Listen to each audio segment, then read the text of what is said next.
नित्यानन्दं परमसुखदं केवलं ज्ञानमूर्तिं द्वन्द्वातीतं गगनसदृशं तत्त्वमस्याधिलक्ष्यम् एकं नित्यं विमलमचलं सर्वधी साक्षिभूतं भावातीतं त्रिगुणरहितं सद्गुरुं तं Namami.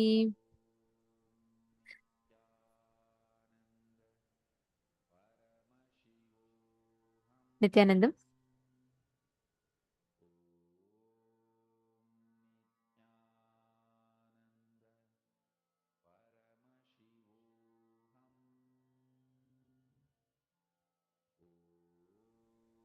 Nityanandam, we welcome all the participants, every one of you that are sitting with us today for this very, very special and auspicious day where we are going to be learning about the secrets to attract wealth, the science of manifesting wealth.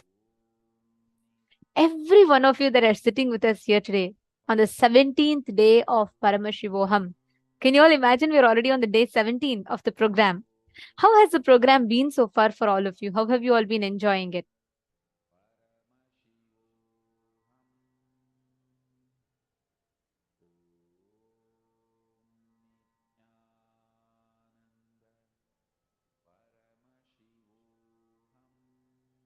We request all of you to take a few minutes and share. How have you all been enjoying the program so far?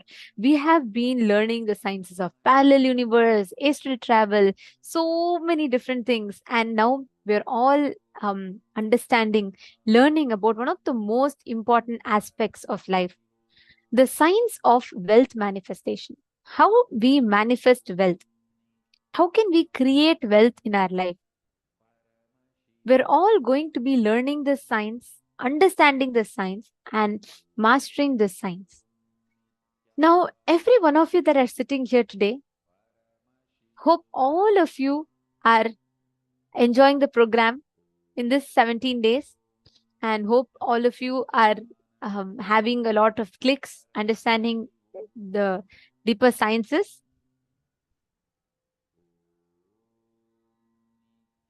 Nityanandam, enjoyment beyond description, never enough for me of this knowledge. I love to be in program daily. That's beautiful. Today, the theme that all of us are going to be learning about is one of the most important aspects of our life. Because without this, the whole humanity, everyone runs for this. The whole of humanity is always behind, always trying to earn, trying to go behind money. Wealth almost has become like an inseparable purpose of human life, isn't it? Imagine about it. Whenever you look for achieving something, the first thought you have about it is, oh, do I have enough wealth to create it for myself?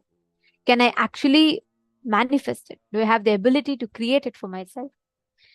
And wealth comes synonymous with resource, wealth comes synonymous with power, wealth comes synonymous with strength, and so many definitions. And for many, it defines our status of existence. It tells us whether we are powerful, we feel powerless without wealth. But See, one thing today is not about to say that, oh, you should not be earning wealth. No, today's day is all about how can you earn wealth? How can you sustain the wealth? And how can you make your whole life extremely wealthy? We all always think spiritual people should not be wealthy people. Oh, I'm very spiritual. Look, that's why I'm poor. We equate poverty to spirituality. But today, we are going to be learning something really, really amazing. We are going to be understanding how you can become extremely wealthy. You can become such an amazing, wealthy, auspicious being. Live in the most royal way without having the necessity to give up on something, to give up on something that's not proper, to give up on, like, you don't need to live a life of like poverty kind of life. No. In fact, did you know that Swamiji tells poverty is sickness and poverty is not accepted in Hinduism, which means being if you consciously decide to do the tyaga of your wealth and that powerfulness that you're sitting with is different. But suffering without wealth is not accepted in Hinduism. But why so? Is wealth such an important component of our life? What is the true definition of wealth? We are going to be getting answers to all these questions today. And Ma Vimala has posted, I'm actually not able to grasp and cognize, but I'm enjoying the program. That means you're actually attending the program the right way. Be very clear. If it's your first program and you feel you're not able to cognize, then you're actually understanding things. Because it takes three Paramashivohams for someone to grasp what Swamiji is saying. You all should know just one day of your program, right? Like let's say day one. This day one or like each day of the program is a separate course in itself. Like Swamiji has encapsulated 21 days of inner awakening syllabus in just one day of your program. So it is not like, it's not very beginner level. This is the most advanced way. Swamiji has encapsulated the whole of all the gifts in just one day. So it will at least take three Paramashivohams for a person to attend for them to understand it completely. So Mavimala, don't worry. You're absolutely in the right track. And all of you here, especially the people that have been participating so beautifully, I just want to tell all of you, each one of you are actually receiving such an amazing, auspicious gift. Understand? See, just by you participating, the way you are grasping the truths are increasing multifold. Every time we listen to the satsangs, we listen to these sessions, I've been blessed with a great boon to be able to be an acharya for the Paramashivoham level 3 since the time this program was launched. And it's been something really, really amazing for me that every single time I learn something new. I get a different click every single time. Because what Swamiji is gifting us is not something that's like, this is the syllabus you're going to learn. No, it's few words, but packed with so much of depth. Which is why we have participants who are attending this program for 7th time, 8th time. You all can tell how many, like from the time I remember I have seen Ma Yoga Malar sitting. Like from the time this started, I've been seeing there are a set of people who come every single time. From the time Ma Dona started coming, she has been coming for every season. Like this, there are a lot of you who, without missing, keep coming again and again and again, yet learn so much. Why? What makes it like that? Because one, the way Swamiji designs the program is something so phenomenal. Can't believe like 17 days. Oh, wow. And just participate more. You would see such an amazing, amazing truths just getting revealed to you more and more. And I request all of you to share with us your breakthroughs, how it has been. Don't just post it as a message on the Zoom. Actually record yourself. Each of you record your experiences and share that links with us. All right, let's first enter into today's day. Who all want to have breakthrough in this wealth manifestation? Who all here want to really become wealthy, really understand the nuances of how wealth manifestation happens, what is stopping you from being wealthy, and how you can actually become literally a wealth magnet?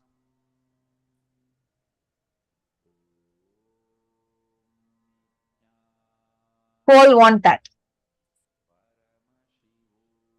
Great, because you're here in the best way for best session for it. Because today, focus on this. Every session is going to be guiding you for wealth manifestation. The first session is on Vaikuntha Loka. Every day we start our sessions either learning about a particular samadhi or a loka. This is to start. The starting itself is going to be very high, like a high level subject. It's advanced level subject. So you need to listen to it intensely. Swamiji is going to be revealing about the abode of Mahavishnu, the god of wealth or spaciousness. We're going to be learning about his abode, how you can reach his abode, what is the frequency you need to be in. And then we are going to be entering into learning about what wealth is. Wow, there are certain things that is actually stopping us from manifesting wealth. Like what are those things that are stopping us from actually manifesting wealth? Sometimes we struggle with a lot of debts. Sometimes we struggle that I keep getting more and more money. Somehow it does not get sustained by me. It just doesn't stay with me. We all have these kind of problems. Swamiji is going to address every single thing, and we're also going to learn some techniques that can help in manifesting wealth. So, ready? Shall we start our day? Let's begin with the very first session, where we are now going to be entering into the session of Vaikuntha Loka. Let's listen to the revelation now.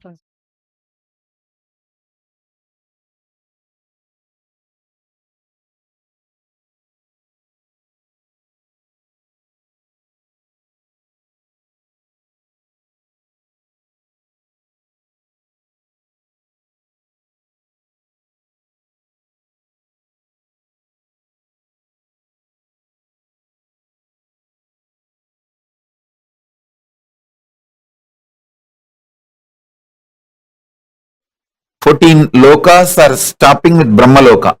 After that, the 4 is beyond Brahmaloka. Vaikuntha, Shripuram, Kailasa, Mahakailasa is beyond the 14 lokas.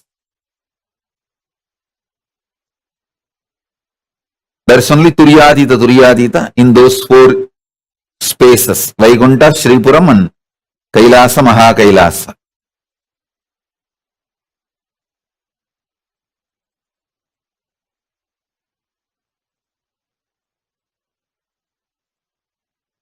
Like Vaikuntha is abode of Vishnu. What about Shripuram? See, Vaikuntha is abode of Vishnu, Parandama. Shripuram is Parameshwari, Paramashiva Shakti. Kailasa is Paramashiva. Mahakailasa is Paramashiva in his pure formless space. Beyond the form and formless space. That is Mahakailasa. In Kailasa, he lives as Paramashiva with form. Mahakailasa is a pure formless space. Intense life, alive. Even if you meditate on it, you will feel ecstatic.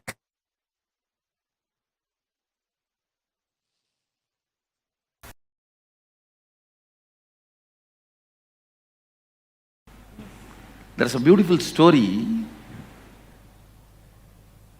Vishnu was lying on the Vaikuntha. Mahalakshmi was pressing his feet. Suddenly Vishnu got up and started running. Mahalakshmi thought, did any demon attack Vaikuntha? Even then I have never seen in my whole life Mahavishnu running like this.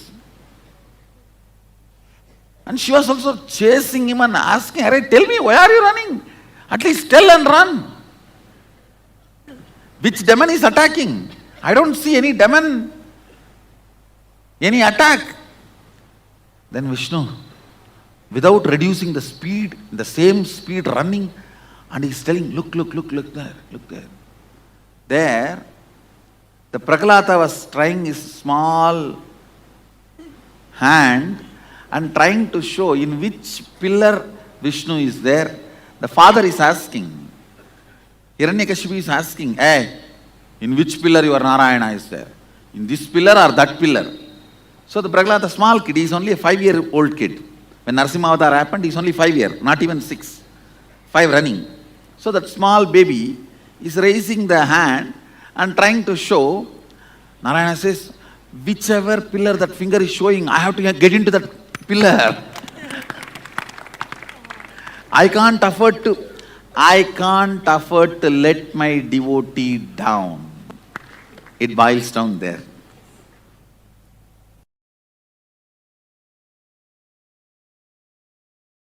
The prana of Vaikuntha is love, prema, bhakti. It's very intimate space, Vaikuntha. Kailasa is oneness, yaga, fire.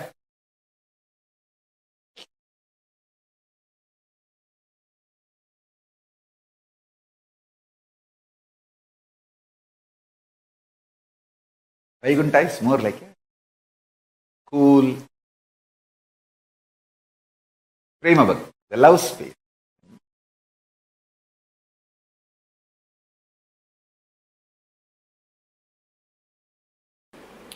Seeking is nothing but your ability to throw tantrum and get the attention of the cosmic mother.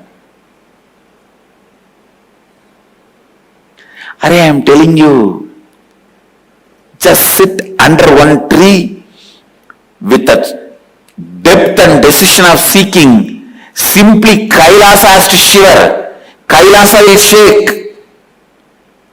Don't try to be Ravana, trying to shake the Kailasa. You will be caught under. Just be a yogi. Vishnu cannot sleep there. Vaikuntha will have a tsunami. He has to come down and attend to you. Because after all, Vaikuntha, Kailasa and all is nothing but a parallel universe of you. Your Anagata Chakra. The parallel universe of your Anagata Chakra is Vaikuntha. Parallel universe of your Anya is Kailasa. If you shake your Anya, Kailasa has to wake up and Mahadeva has to appear in front of you.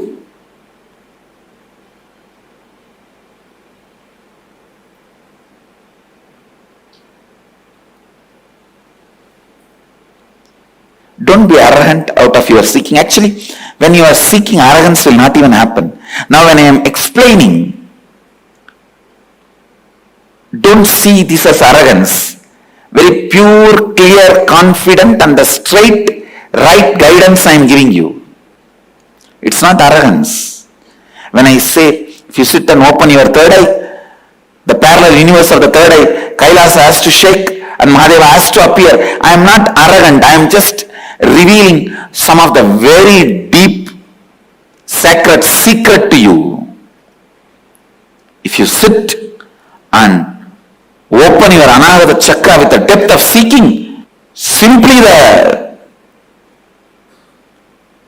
Narayana has to wake up from his Yoga Nidra and appear in front of you.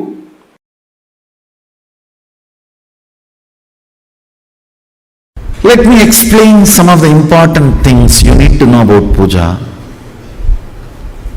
The first truth you need to know, God exists. And He accepts your love, your devotion. Actions you perform as demonstration of your sacred sentiment that I love you, I am surrendering, I recognize your existence in my existence. Whether you are happening to me in the form of joy, health, wealth, bliss, contentment, all the good things I feel as good things, or some things which I am not yet able to recognize as good things, you may be happening to me in whatever way you want, whatever way life is happening to me. But I do recognize your existence in me, in my life, in my existence. Sharing this truth authentically is what I call devotion, bhakti.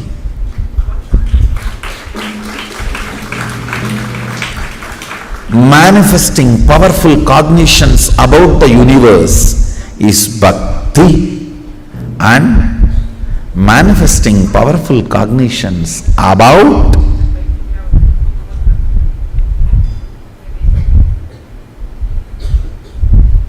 everything that exists is puja. Puja is the time you naturally manifest most powerful sacred cognitions about life, about universe, about God. Especially if you understand those mantras, the sacred sentiments, meaning behind those mantras. We will start soon classes, sessions, for every one of us to understand the sacred sentiments. When you sit with those sacred sentiments and Bhava Samadhi, I tell you, it is literally Shakti Pada with Sadashiva himself.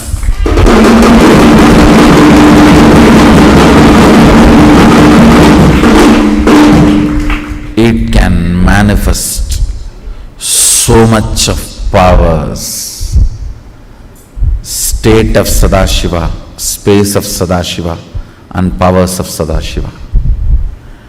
It can just do wonders, I tell you. Fools are those who don't know the taste of Shiva Puja.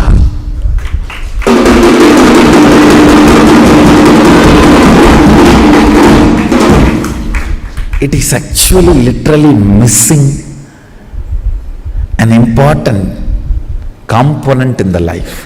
When I use the word Shiva Puja, maybe you should take this as a meaning of Ishta Devata Puja. I don't want to exclude the Shaktas or Vaishnavites or other deity worshippers.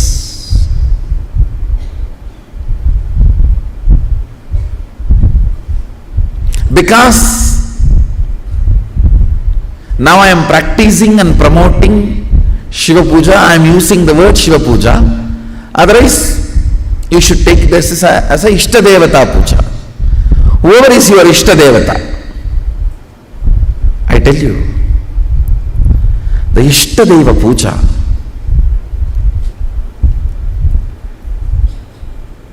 physically sitting and cognizing the Archavatara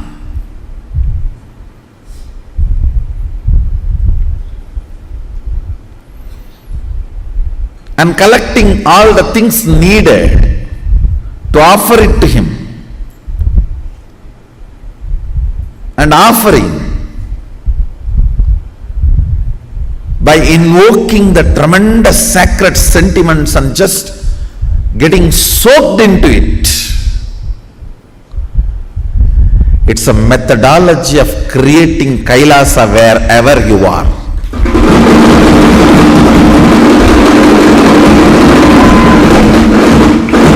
You have power to manifest Kailasa where you are.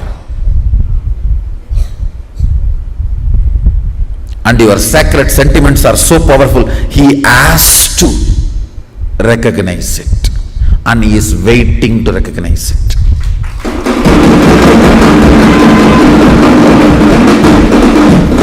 Sadashiva may not need your puja, but he is waiting to respond to your puja.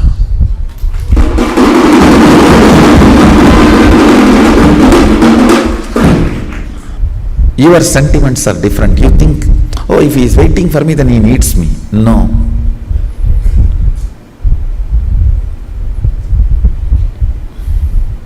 He doesn't need, but he responds.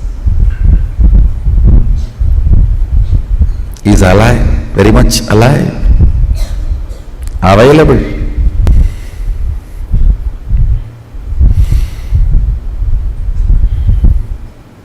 Puja is 100 times more than sitting in mandala process with me. When you sit with me in the puja, the Shakti Pada is 100 times intense than the mandala process.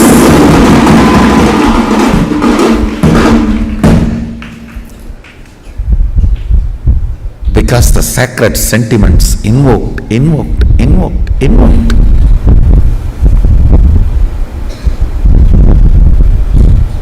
And just like a wave, raising and settling, raising, and it settles into your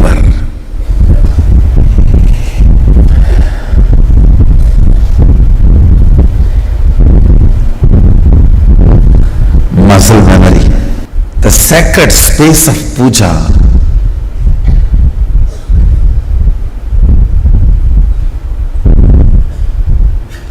the sweet space of puja. So it is such an intimate romance, I don't have words to describe it.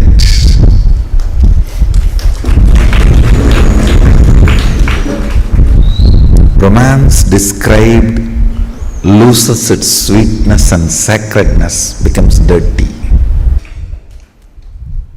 If I just see last 39 years of my life on the planet Earth,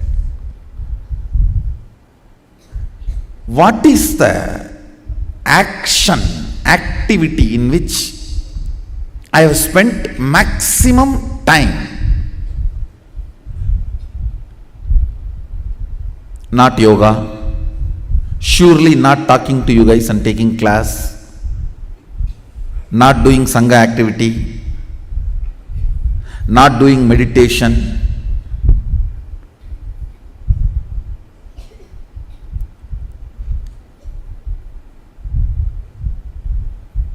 At least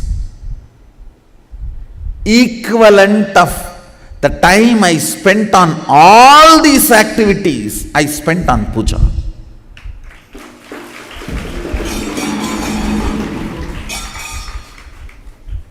Sometimes 11 hours or 15 hours at a stretch I will sit and do puja.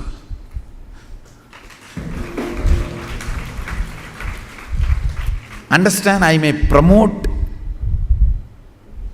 the Shaivite rituals, Agamic rituals, but I myself was Sakta.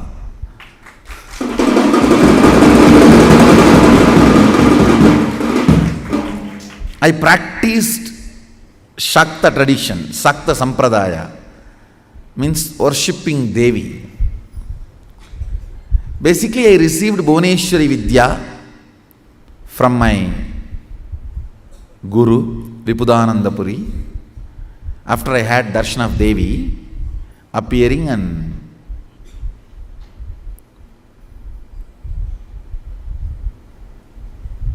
I made the deity of Devi with my own hand in a stone variety called soapstone. In Tamil they say Mavakkal. It is a kind of a soft stone. I myself made tools with my own hands and carved, took the help of local carving artisans, few hours their support. So after I did this deity, my Guru was thoroughly impressed, and she gave the Bhuvaneshwari Vidya and Bhuvaneshwari puja method, the practice. In those days there was no Google, so the local library is the Google. I'll go and sit in the local city library. It is not, I should not say city library, a village library. There was a government library where a lot of books will be there. And Ramanashram also used to run a library.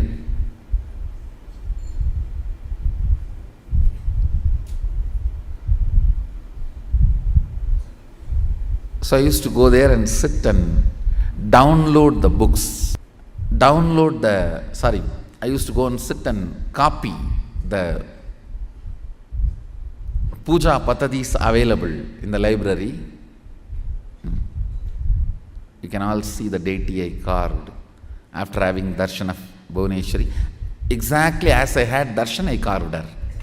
I carved.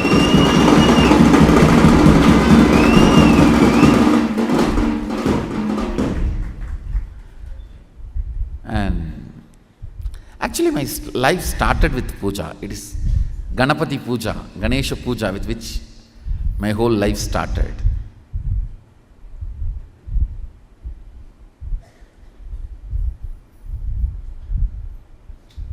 If I am not doing what I am doing, I will be only doing puja. I would have been a pujari. Just sitting in some remote corner Shiva temple from morning till night. I may be just sitting and pouring water on the Shivalinga, chanting some slokas I know, or the mantras I know. That would have been my favorite time pass, or life pass, I should say. After I started preparing the manual, my guru used to correct the spelling mistakes, and she will give me the meaning and procedure.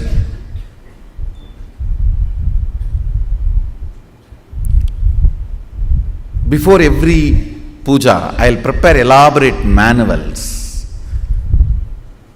to instruct myself and study. Still, fortunately, we have few manuals protected by my mother.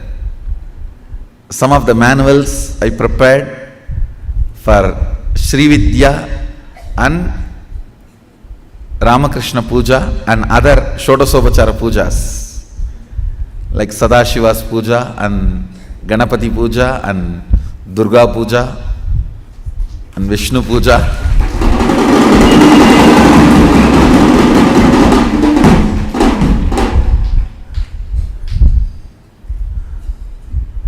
Still we have some of the manuals, fortunately. Much of them are Sanskrit and Tamil mix, means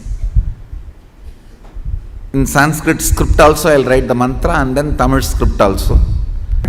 Procedures in Tamil. We do have some manuals with the Sanskrit script. Can you get that? Devanagari script.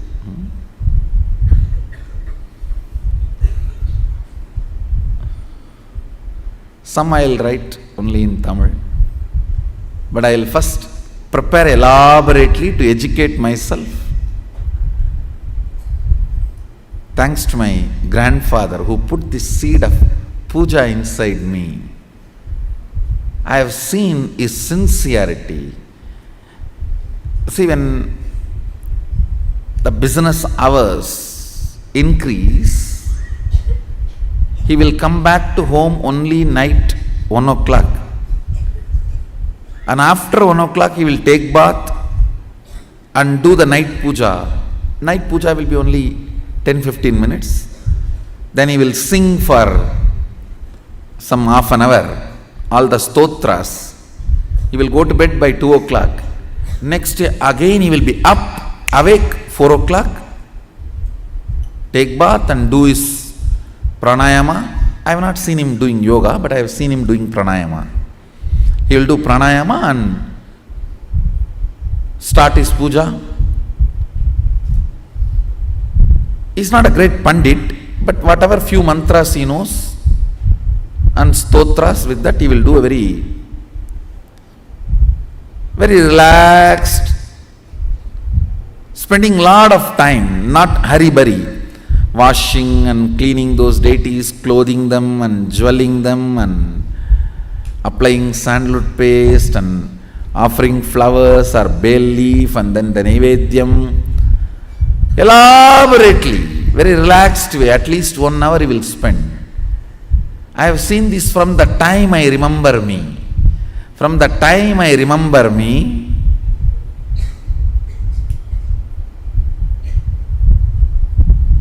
I used to sit with him. It's like a Skandamata's age itself. My mother used to put me where he does puja. So only hearing his morning puja bell I'll open my eyes.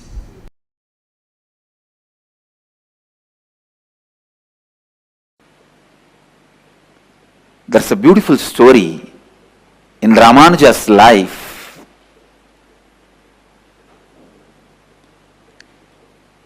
He goes to his guru and asks him to give one method to achieve the ultimate. In Vaishnavism, the ultimate is the space in Vaikuntha, means the space of Vishnu. Ramanuja was in such high level of completion, the Guru gives him the initiation into the great mantra, Namo Narayana, Om Namo Narayanaya. And immediately, Ramanuja gets the glimpse of that space, because he was in right context and the initiation was given, immediately gets that space. But the Guru says, don't go out and give this mantra to anyone and everyone, otherwise you will go to hell, they will go to Vaikuntha. But I tell you, whenever you experience, you will be possessed by the spirit of enriching. Whenever you experience, you will be possessed by the spirit of enriching. Here Ramanuja was possessed by the spirit of enriching.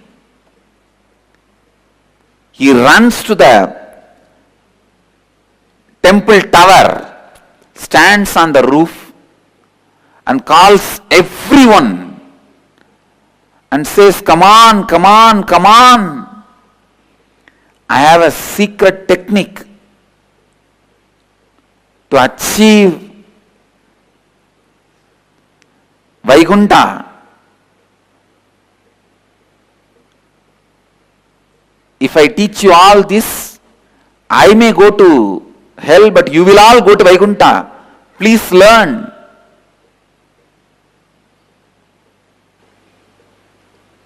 Immediately, he initiates everyone into that great principles and the Maha Mantra, Ashtakshari, Om Namo Narayanaya.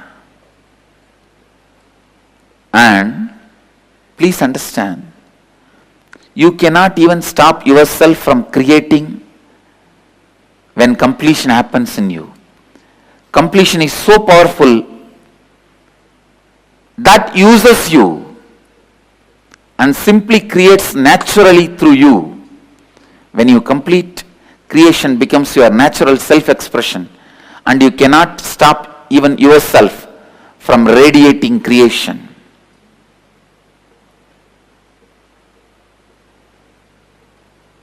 And I tell you, if I am asked to stand on the rooftop and shout, I will shout only this one word: completion, completion, completion, completion.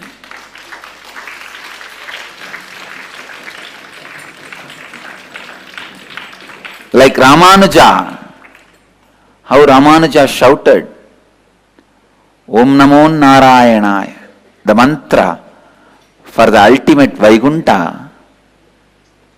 If I am asked from my experience, I will shout only this one word: completion, completion, completion. Learn the science of completion. Live the science of completion. Live completion.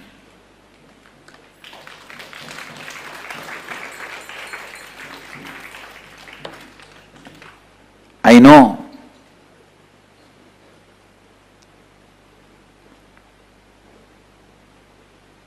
Ramanuja was heard by a few thousands.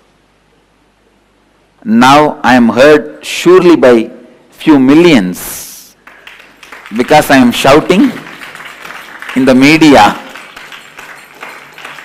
But I tell you, completion, completion, completion. Learn the science of completion and complete with everything.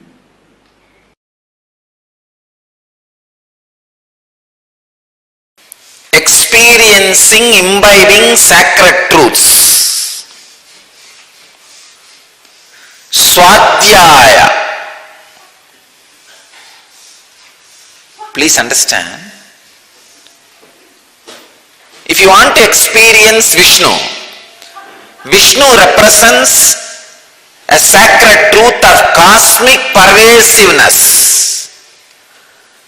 Vishnuhu means cosmic all-pervasiveness. Imbibe that sacred truth of cosmic all-pervasiveness through deeper and deeper understandings and visualization.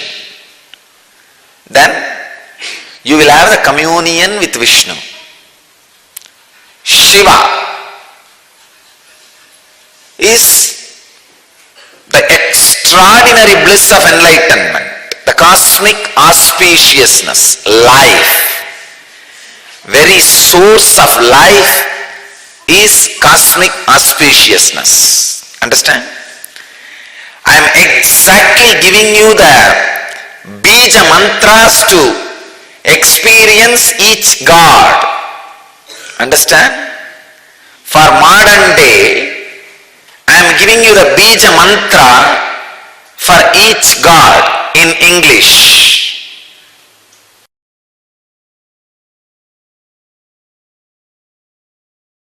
Pure consciousness is all pervasive. Even the moment you meditate, you just know.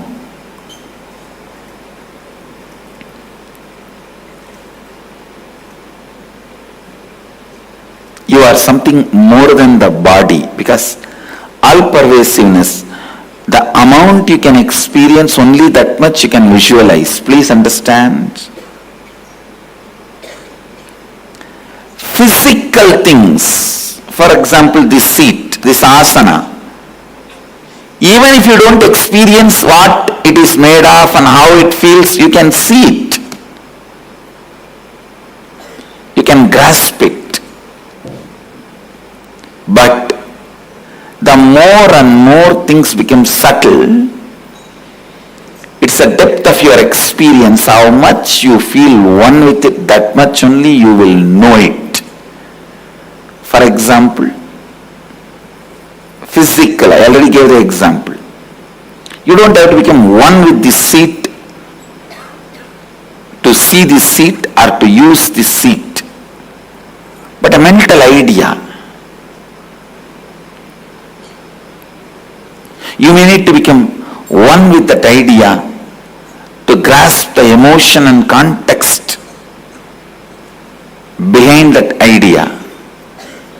Spiritually, how much you experience oneness with that idea, that much only you will even understand it. Please understand, pure consciousness is all pervasive. Meditate on it. What is it? All pervasive. Is it ocean? No. Even water is not all pervasive. Is it air? No. Beyond the Valimandala, they are filled. It's not all pervasive. Then what is the all pervasive? Space? No. Like space. Because even in our space only there are some few billion planets. But universe is much beyond. Few billion planets we have ever understood or imagined. Vyakta, avyakta, manifest and unmanifest. Manifested and unmanifested. Vyakta, avyakta. manifest and unmanifest.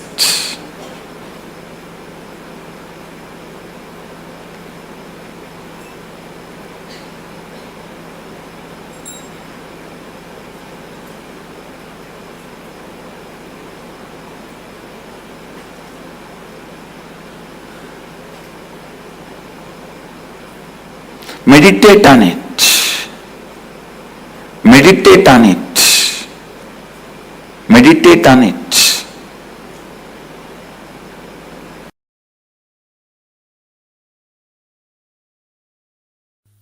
Vaikuntha Ekadashi is the day. So tonight Dwadasi starts. Now all the devatas are supposed to wake up and do their Panchakriya and yoga, Nitya Anushtana, and start their puja.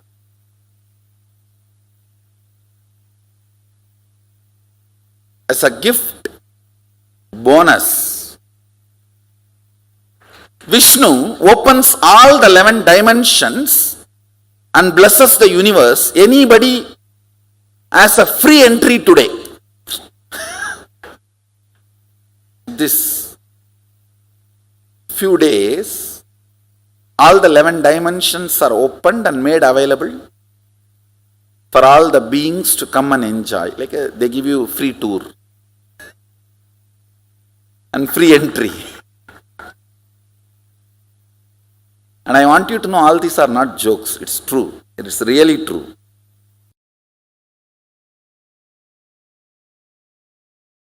Listen. Los Angeles Kailasa is one of the most important Kailasa till now I have manifested. The deities are literally birthed by Paramashiva, myself directly. The Archavataras residing in Los Angeles can connect you directly to Kailasa and other vertical time zones. Sit, pray to Venkateshwara in Los Angeles Kailasa, you will experience Vaikuntha directly. Connect, worship Ganapati in Los Angeles Kailasa. You will experience Kailasa directly. You will see Ganapati in Kailasa directly. Every deity. Same way. Rajeshwari in Kailasa, Los Angeles. Connect with her. You will directly see Sripuram, Parashakti, Parameshwari, Rajeshwari. Every god in Los Angeles is directly birthed by me, Paramashiva, myself. The deities there directly will connect you to other portals, other lokas, and bring all the best things from that loka. Not only the boons you ask, darshans of gods and liberation itself. Los Angeles Kailasa will be one of the most important Mukti Kshetra. This temple will be there forever till sun and the moon is there. That temple cannot be shifted. That deities cannot be shifted. It will be there forever. Liberating millions and millions and millions. I tell you.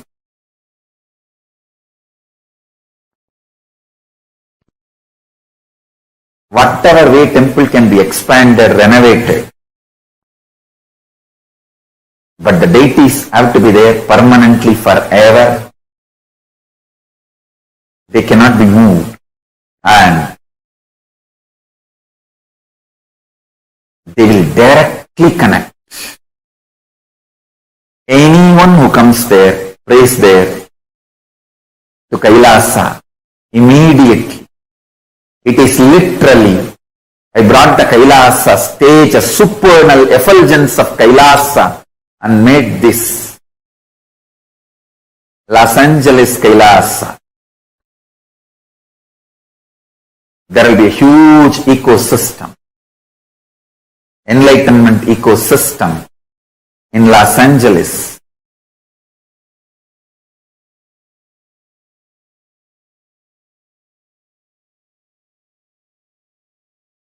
Like Tirumala, Tirupati, Varanasi, Madurai, thousands and thousands will stand in queue for hours and have darshan of Los Angeles Kailasa.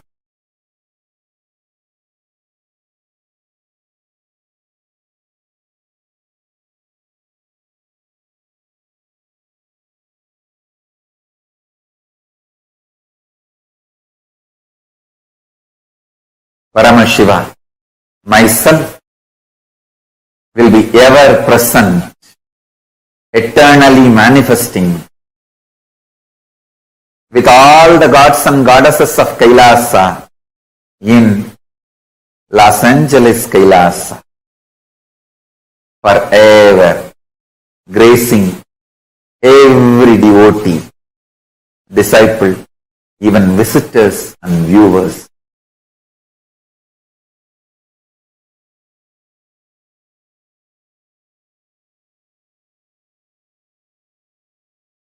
Los Angeles Kailasa is one of the connection points with Maha Kailasa and Bhuloka and all other lokas, spaces.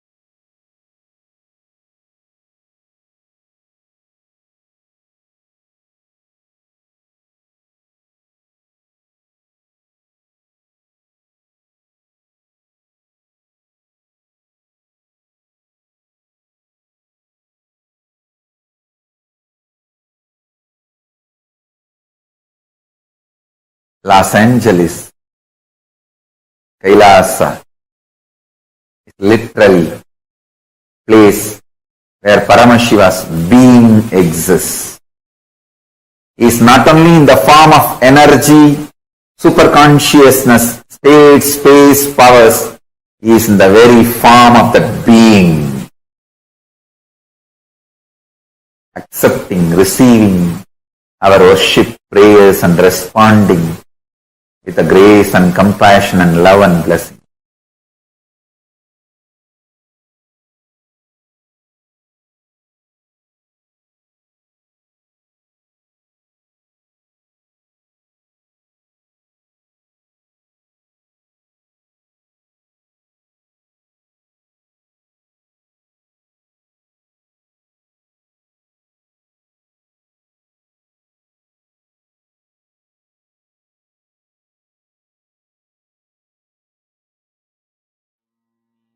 Swamiji so beautifully explained about what Vaikuntha Loka is, the parallel universe of Vaikuntha.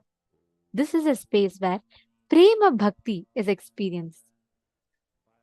The space of Vaikuntha Loka, right? How it exists. Understand? The Vaikuntha is the abode of Mahavishnu. And the form that all of us having the darshan of today, Keshavartha Murti form, is the very form of Paramashiva with Parandama, Mahavishnu himself.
Yes.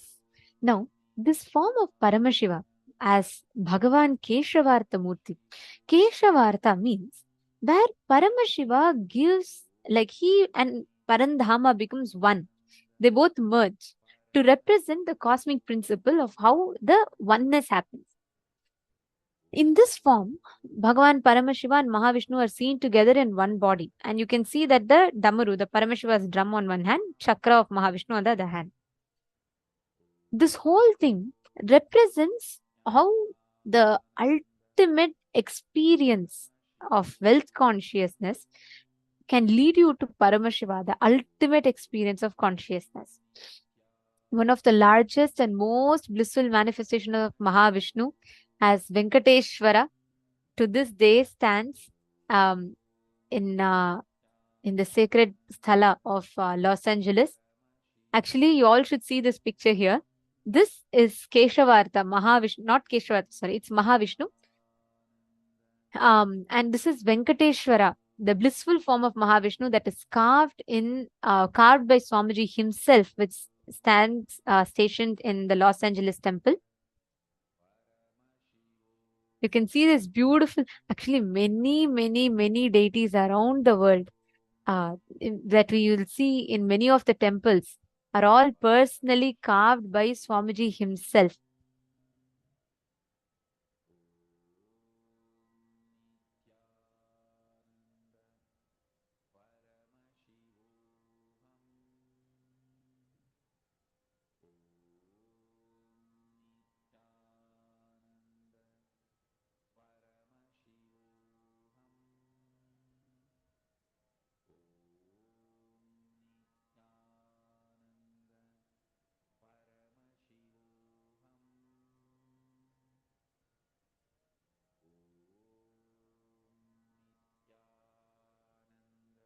And understand, actually, if you see Parandama, right, he represents the ultimate consciousness of wealth. But when we tell wealth, it is not wealth as we understand, it's not money component alone.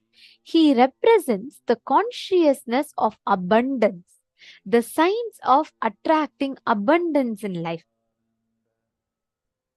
Parandama is a manifestation. He represents the um, life energy of the whole, actually, in his abode. The life energy of Parandhama's abode is love, prema bhakti, a very sweet, intimate space. And if you just remember, all manifestations of Vishnu represents this principle, prema bhakti, intimate, sweet love, ultimate romance with life. That's why if you see Krishna, he gives you that juicy feeling of life, right? Just remember Krishna. He plays, he does all his divine leelas. He is such a blissful form. He represents that life energy. Vaikunta can be reached only by pure devotion. That is why Vaikunta is called Prema Bhakti, where only pure devotion will open up Vaikunta for you. And that is what Parandhama represents. The Swamiji tells literally that the parallel universe of our Anahata Chakra, the heart center, is Vaikunta. The parallel universe of Anahata Chakra is Vaikunta. And this space of Vaikunta, you will manifest Ashtamaha Shaktis. And you will be able to manifest Ishitva, Vashitva, Prapti, Prakamya. And Om Namo Narayanaya is the ultimate Mahavakya to reach Vaikunta. The first truth you need to know is God exists and He accepts your love and your devotion. When you realize this, creation becomes your natural way of living.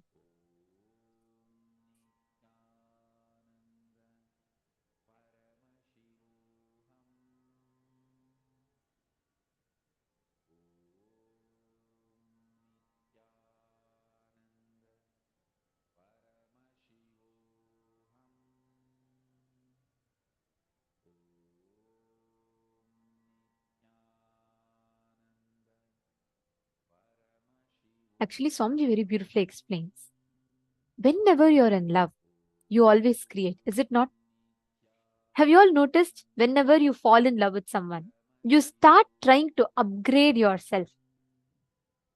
You start trying to make experience yourself for that. Like whenever you fall in love with another person, you change your hairstyle for that person, you change your speaking style for that person, you start changing your taste as per that person, is it not? Even in a normal human to human love, we try upgrading ourselves as per that person. In bhakti, in devotional love, you start upgrading yourself as Paramashiva. You start upgrading yourself as Parandama, Paramapada.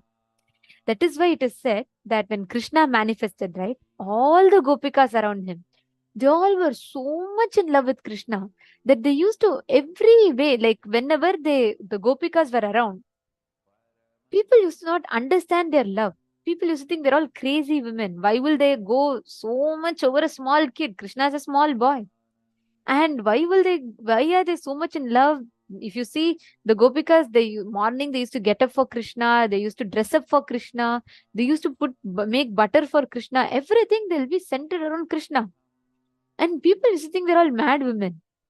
And so beautifully it is told. Like, there's a very beautiful story. Once Krishna, Narada thinks that, there can be no greater devotee for Krishna other than Narada, and all devatas had started thinking, they are only the great devotees of Vishnu, Krishna. And they used to think Gopikas are mad women. Like, they're all crazy people. They keep saying, they keep going so much gaga about Krishna, but they're not actually as devoted. They're all human beings. So Krishna wanted to establish the love of Gopikas to the power of Prema Bhakti to Narada. So he plays a very beautiful Leela where he tells one day, he starts telling, oh, I have a very bad headache. I have an unbearable headache. It is not going at all. Narada, he runs around all three worlds. He says, yo, my God is having headache. And he brings all the gods, and even Dhanvantri, the god of medicines, he tries to come and cure. Nothing can stop. We all know Krishna is playing his Leela. So Krishna also, he starts saying, oh no, it's unbearable. I feel like my head is splitting. I can't bear, I can't bear.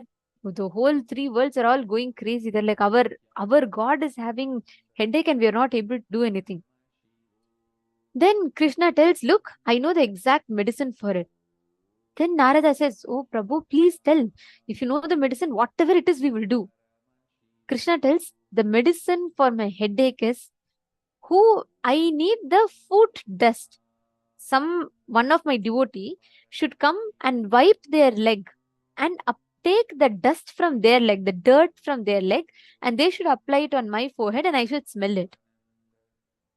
The gods and everybody are shocked. They're saying, what? You are my God? I worship you. How can I give you my foot dust? Then Narada says, Prabhu, please don't play this Leela. I know you're playing this Leela, but don't do this. How can I give you my food dust for you to, for you to get rid of your headache? That is not possible. Prabhu, please don't do this. Ask for anything else, but not this. Krishna says, this is only solution I know. There is nothing else. Then slowly, each one starts saying, no, I can't give. I will never do it. How can I ever do? For that moment, they all forgot that Krishna is suffering with headache and they need to give him a solution. They get stuck with their Vedanta, their principles. So Krishna waits for some time and he's unable to bear the pain and he says, okay, look, Narada, go to the Gopikas and just tell him Krishna is having headache. And Narada goes, he comes to Vrindavan where the Gopikas are all existing, and he comes there, and the moment he comes, no Gopikas seems to bother about him. And he says, I'm coming from Vaikunta. That and all doesn't bother the Gopikas. They're all continuing the work. He tells that is where Krishna is. The moment they hear the word Krishna, they all run to Narada and say, how is our darling Krishna? How is he? How is he doing? What is he doing? Did you inquire? Can you tell us more about him? How is he existing? Then Narada says, look, all your Krishna is having a very bad headache. He's suffering with a very strong headache. They're saying, oh God, what can we do? Then Narada says, look, your Krishna is having a splitting headache. The only thing that can cure his headache is the dust from the foot of one of the devotee. Then if the dust is, whoever is having love for Krishna, whoever is great devotee of Krishna, they should put the dust from their foot onto Krishna. Immediately Gopikas, Narada thought, how will these Gopikas give? How can their food dust and all go? They're after all human being. Me, I am a great Brahma Rishi. My food dust itself can't go on Krishna. How can these girls give their food dust? Gopikas, the moment they heard that, they're like, God, that's all? He just needs the food dust. Immediately all Gopikas come together and they say, look, we don't know who amongst us is in great devotion to Krishna. All of us love Krishna equally, but we don't know who has real devotion and all that. So one of the Gopikas removes her own sari, the sari that is covering her. She immediately puts it on the ground. They forget. For them nothing matters other than Krishna. So all Gopikas come. They all like wipe their feet on the sari, and they collect all the dust and they say, Narada, we don't know who amongst us is devoted. Immediately take this to Krishna and tell him, these are all the Gopikas that feed dust, and give it to him. Narada is like disgusted. He's like, first of all, these are human beings and they're giving their food dust to Krishna, and he takes it anyways. Whatever said and done, he takes it to Krishna and he says, Prabhu, look what your disciples have done. Immediately Krishna, the moment Krishna sees it, he runs towards Narada. He smells that food dust of the devotees, and he applies that not just on his forehead, he applies that all over his body, and he tells, oh Narada, I am completely rid of my headache. Not just I'm rid of my headache, I feel so renewed with energy. Then Narada realizes, Krishna tells, the moment I told you I'm having a headache and I need this thing for you, even more than your love for me, your principles, your Vedanta was so important. For these Gopikas, there is no dharma, nothing, this right, wrong, good, bad. When it comes to me, they go beyond all the societal rules. That is why they are more dear to me. Narada realizes and he falls at Krishna's feet. That is why to this day, in all of Vishnu's temples, if you see, on the crown of Vishnu, there will be a footprint. It symbolizes how Parandama, he reveres, he keeps his devotees, those who love him beyond the social conditionings, he keeps all of them on his head. That is why in all of Vishnu's crowns, the devotee's footprint will be on the crown. Understand, that is the power of prema bhakti. That is the power of devotion. Devotion surpasses all the social rules, all the social conditionings. That is what resides in Vaikuntha.